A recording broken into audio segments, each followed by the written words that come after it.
नमस्कार. असे लेयर्स येण्यासाठी रोल कसा केला हे व्हिडिओत पुढे दाखवले आहे ते नक्की बघा. त्यामुळे वड्या घट्ट व कुरकुरीत झाल्या आहेत, तेलात सुटल्या नाहीत. अळूवडी तेलकट न होण्यासाठी, तळताना तेलात न सुटण्यासाठी काय करावे असे आपल्याला वाटते, तर ते तुम्हाला इथे बघायला मिळेल. ही अळूची वडी मस्त आंबट, गोड, तिखट चवीची झाली आहे. आता चिंच गुळाचा कोळ करण्यासाठी 2 मोठे चमचे चिंच, 1 मोठा चमचा गूळ, त्यात आवश्यकतेनुसार पाणी. इथे आपण जी चिंच घेतली आहे ती पाण्याने स्वच्छ धुवून घेतली आहे. ह्यावर झाकण ठेवून अर्धा तास भिजण्यासाठी ठेवूया. अळूवडी बनवण्यासाठी काळसर देठाची 10 अळूची पाने घेतली आहेत. ही खूप मोठी किंवा छोटी नाहीत. ही सर्व पाने स्वच्छ धुवून सुती कापडाने पुसून घेतली आहे. ही पाने सुकवूनही घेतली आहे. ह्यातीलच एक पान घेतले आहे, त्याचा देठ काढून टाकला आहे. आता पानाच्या जाड शिरा काढून टाकूया. इथे आपण फक्त ज्या जाड शिरा आहेत त्याच काढणार आहोत. ह्याने काय होते तर अळूवडी खाताना घशात खवखवत नाही. काळसर देठाची पाने घेतल्यानेही घशात खवखवत नाही. पाने घेतानाच पिवळसर न घेता मस्त अशी ताजी घ्यावीत. सर्व जाडसर शिरा काढून टाकले आहेत. आता लाटण्याने ह्या हलक्याशा दाबूया, त्यामुळे रोल करताना पान फाटत नाही. तुम्ही चॅनलला सबस्क्राईब केले नसेल तर सबस्क्राईब करा, बेल आयकॉनवर क्लिक करा, त्यामुळे तुम्हाला नवीन रेसिपीचे नोटिफिकेशन्स मिळतील. व्हिडिओ आवडल्यास लाईक करायला विसरू नका. शिरा लाटल्या की पान अशा पद्धतीने लवचिक होते. ह्या पद्धतीने सर्व पाने करून घेऊया. आता अळूवडीसाठी वाटण बनवूया. मिक्सरच्या भांड्यात धने 2 मोठे चमचे. वडीला खूप छान चव येते म्हणून धने अवश्य वापरा. जिरे 1 छोटा चमचा, ओवा अर्धा छोटा चमचा. पाणी न घालताच जाडसर वाटून घेऊया. ह्यात 6 ते 7 हिरव्या मिरच्या, 1 इंच आल्याचे तुकडे, लसणाच्या 12 ते 15 पाकळ्या. नैवेद्यासाठी बनवत असाल तर लसूण वापरू नका. हेही पाणी न घालताच वाटून घेतले आहे. ह्या वाटणाचा खूप छान सुवास येत आहे. आता चिंच गुळाचा कोळ करूया. भिजत घातलेली चिंच व गूळ हाताने अशा पद्धतीने कुस्करूया. ह्याने वड्या रुचकर होतात, घशात अडकल्यासारख्या होत नाहीत, खवखवत नाहीत. हे गाळून घेऊया.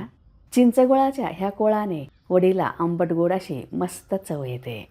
अळूवडीने घशात खवखवते म्हणून ही बनवली जात नाही, पण ह्या पद्धतीने बनवली तर घशात खवखवत नाही.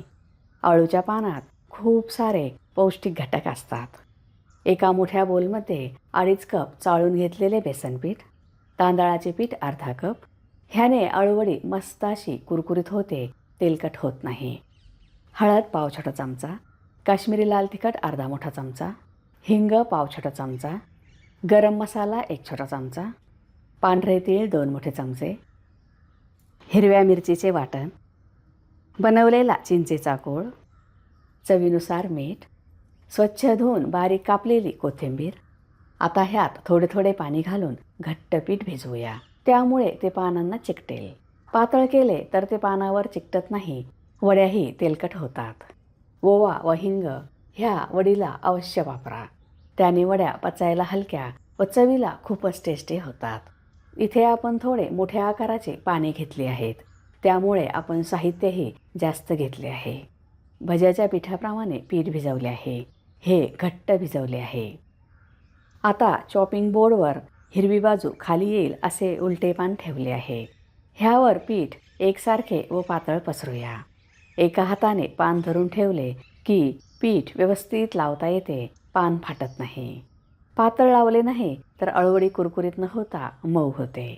पानाच्या कडेपर्यंत पीठ लावले आहे. आता दुसरे पान डाव्या बाजूला अशा पद्धतीने ठेवूया. पीठ घट्ट भिजवल्यामुळे वड्या तेल शोषून घेत नाहीत, तेलकट होत नाहीत. पीठ व्यवस्थित लावले नाही तर वडी तेलात सुटते. प्रत्येक पान ओव्हरलॅपिंग ठेवले आहे. पीठ लावताना दाबून लावले की त्यात हवा राहत नाही. छोटी पाने असतील तर 6 ते 7 पानांचा रोल करावा व मोठी असतील तर 4 ते 5 पानांचा रोल करावा. इथे आपण 5 पानांचा रोल केला आहे. सर्व पानांना व्यवस्थित पीठ लावले आहे. जास्त पाने वापरली तर लेयर्स छान येतात. जितका रोल घट्ट तितक्या वड्या छान दिसतात, भरीव होतात. रोल असा मागच्या बाजूला ओढला की तो टाईट होतो. आता दाबून रोल करूया. रोल करतानाही वरच्या बाजूने पीठ लावले आहे. ह्यामुळे रोल घट्ट होईल. अळूवडी वाफवण्यासाठी प्लेटला तेल लावूया. सर्व पानांचे रोल करून घेतले आहेत. पाने मोठी असल्यामुळे अळूवडीही मोठी झाली आहे. त्यामुळे आपण ही अशी मधून कापत आहोत. एका रोलचे 2 भाग केले आहे. तेल लावलेल्या प्लेटमध्ये रोल ठेवताना चिकटवलेली बाजू खाली ठेवली आहे. त्याने रोल सुटत नाही. स्टीमरमध्ये पाणी गरम केले आहे. त्यात रोलची प्लेट. कुकरमध्ये वरण भाताबरोबरही ही प्लेट तुम्ही वाफवून घेऊ शकता. गॅसची फ्लेम मिडियम आहे. ह्यावर झाकण ठेवून 25 मिनिटे वाफवून घेऊया. 25 मिनिटे झाली आहेत. वड्या मोठ्या आहेत त्यामुळे ह्या 25 मिनिटे वाफवल्या आहेत. वड्या शिजल्या की नाही ते बघूया. टूथपिकला थोडेही मिश्रण लागले नाही म्हणजेच वड्या शिजल्या आहेत. रोल पूर्णपणे थंड होण्यासाठी ठेवूया. रोल पूर्णपणे थंड झाले आहेत. आता धारदार सुरीने कापूया. गरम असताना कापले तर वड्या तुटतात, व्यवस्थित कापता येत नाही. वड्या घट्ट झाल्या आहेत. तुम्ही बघू शकता वडीला भरपूर लेयर्स आले आहेत. थंड झाल्यावर वड्या कापल्या की तळताना त्या सुटत नाहीत. ह्या उकडलेल्या वड्या हवाबंद डब्यात भरून फ्रीजमध्ये ठेवू शकता व पाहिजे तेव्हा तळून खाऊ शकता. फ्रीजमध्ये 7 ते 8 दिवस सहज टिकतात. आता कढईत तेल गरम केले आहे. त्यात वड्या सोडूया. मिडियम फ्लेमवर वड्या तळून घेऊया. तुम्ही ही शॅलो फ्राय करू शकता.